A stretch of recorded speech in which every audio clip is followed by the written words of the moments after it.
Good morning again. It's Monday and it's the 24th of October, 9 o'clock in the morning here in Les Sables d'Olonne. It's overcast and grey outside.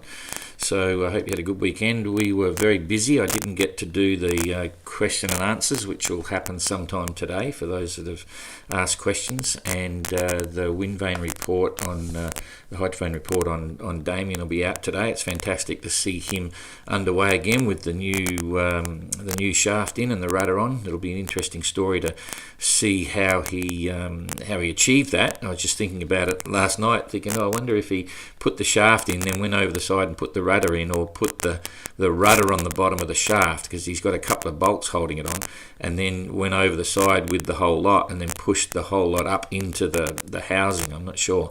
Anyway, so that'll be interesting to find out. And again, when we do the SoundCloud on that in French, we'll try and we will do the subtitles in English again for everything he's saying in French. He does do an English take on his SoundCloud recordings, the weekly recordings, so just remember that. It's mostly French, but he'll usually try and do something in English, and I think we're getting Arnaud around to doing the same as well.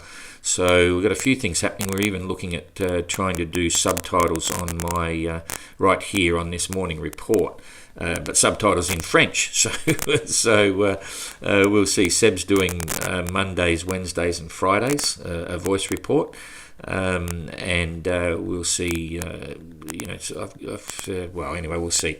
We might put subtitles on this in French. So what's happening? It's all evolving around this South Atlantic High, of course. That's dictating everything that happens, besides the excellent work of the sailors pushing their boats to the limit to get to Cape Town first. And right now it's really pretty much as we forecast in the last few days. The high's doing all the usual things, which is quite cool. So you've got this counterclockwise airflow, as you all know, and it's really turned into a bit of a classic boat race. Damien was able to cut the corner. Same with Tapio and so on. They've picked up a bit on that turn compared to Abelish and Simon. Kirsten and Abelish have paid the price a bit for going out to the west initially. They've got a catch-up phase, and Pat's not making quite as good, but then again he is heading south. Tapio's still heading pretty much due east, and he's going to have to come down. In fact, they're all going to have to come down to get around this high as it moves forward. But for the moment, they don't get really good maps and weather forecasts, so they're playing it by the weather. So we look at Simon doing 6.5. He was doing 7 point something over sevens during Sunday, so they're really flying. Abelish doing a similar sort of thing. He's still making 7 knots. And Pat doing okay at 5.2, so they're sort of all holding their own. Tapio 5.8 and Kirsten 7 knots, so they've got the pressure on for sure. Michael Goog's doing okay back here, 6.1 knots, but he's still in touch. If we look at the distances now between some of the boats, there's Simon, and we come back here to Goog. 500 miles from the leader, that's not bad, considering it's actually a course, and depending what happens now, if we swing that up, he's 450 miles off the pace, you might say.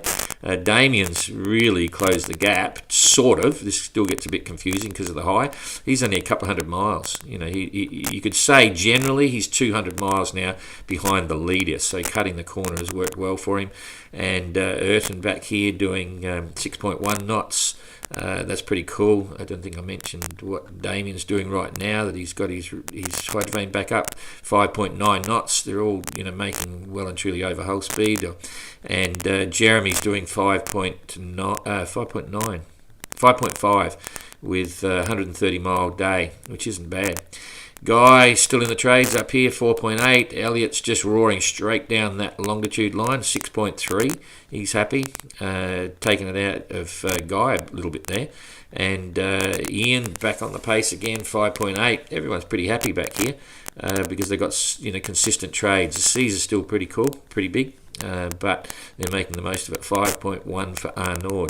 So generally the big change of the game here is that Ian's on the pace back again, so he's in the game, and Elliot has caught up substantially from Guy, who paid the price from going out to the west, and Elliot held to the east, so that's helped him. But boat speed is looking pretty good, so he'll be happy. I know if he's talking to Guy, he'll be happy to know he's there, because back in the doldrums, sort of, you look back a week ago, he was contemplating the meaning of life and all that, because he thought he was out of the hunt. And Ayrton's still challenged. We had a call from him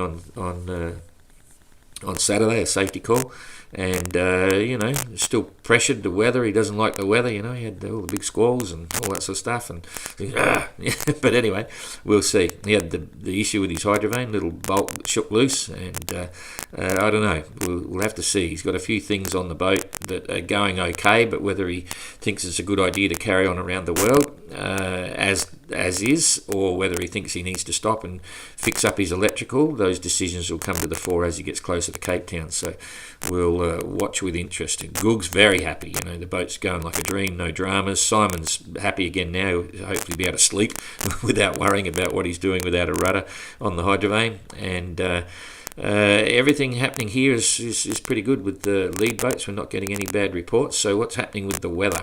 Let's watch what goes on here with the low. So we'll come forward a day. It's about there. It's moving forward as we predict. That's normal. That's what they all do. So nothing spectacular there. They've all got the breeze here. That generally, and I'll point this out again. Generally, the fleet is still too far north. They can't maintain this. You've got to come at Cape Town from this direction, but there's time to play that out, and they'll be following the breeze. So Tapio's coming into lighter stuff, and so's Damien.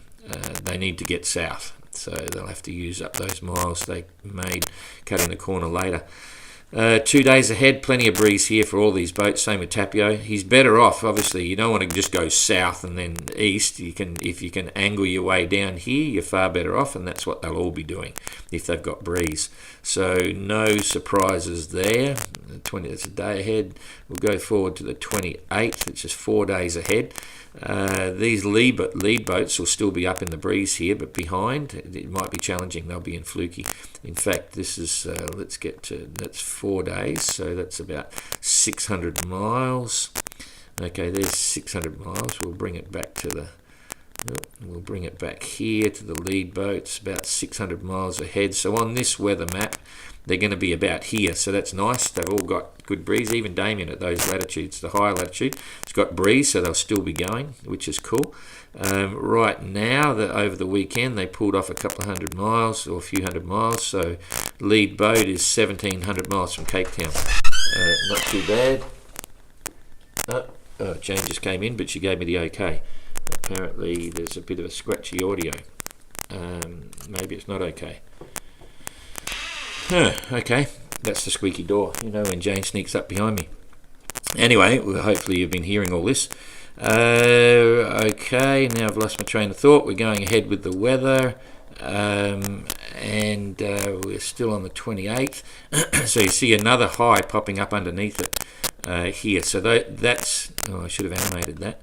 You can see there's another little high joining up. So we're on the 28th, so 29th. You can see it starting to move around from that area of instability, pops up. So that will be a challenge for the tail enders a bit, this whole area of light stuff. But the fleet here will be up around here. They've still got breeze going through on the 28th. If we go through to the 2nd of November, a long way through, it's a classic. It's forming up as a real traditional South Atlantic high, and you can see you need to be down here to get the speed.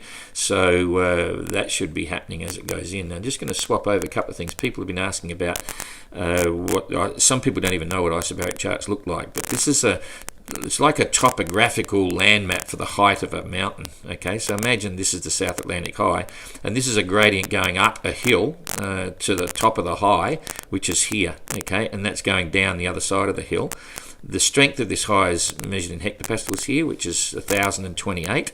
This one's 1,029. The strength of the high is important when you want to look at gradients as well, where the centre is. On the pocket. And what's happening? It's squeezing. It's what? It's on the pocket and just Oh, apparently we got an issue. Okay. So, and you can see here, the tighter the isobars are together, the stronger the wind strength. That's the same colours under here. This is on the main windy map, not on the tracker. And, you know, the tighter they are, you've got a higher gradient. You know, it's like a steeper mountain going up. It's like a cliff. Versus the long way apart, it's a gentle slope, and that's a lot less wind. But the main reason I wanted to bring this up is just to show you this issue of how you approach and why you approach Cape Town from the southwest. And it hasn't started yet, but you'll see here there's a southeasterly airflow. This is really common as the high comes across. You can really start to scream from the southeast here.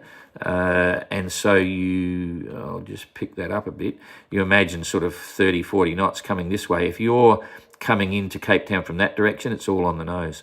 So it's very important that the fleet approaches Cape Town at the last minute from this direction, and that'll be interesting to see how it plays out. Hopefully you're still hearing me, and it's not too scratchy, and I'll find out what went wrong. Anyway, we'll be back tomorrow, and hopefully everything will be running smoothly. Thanks for that, and we'll see you later today with the Q&A, and I'm sure you'll be interested in the wind vane.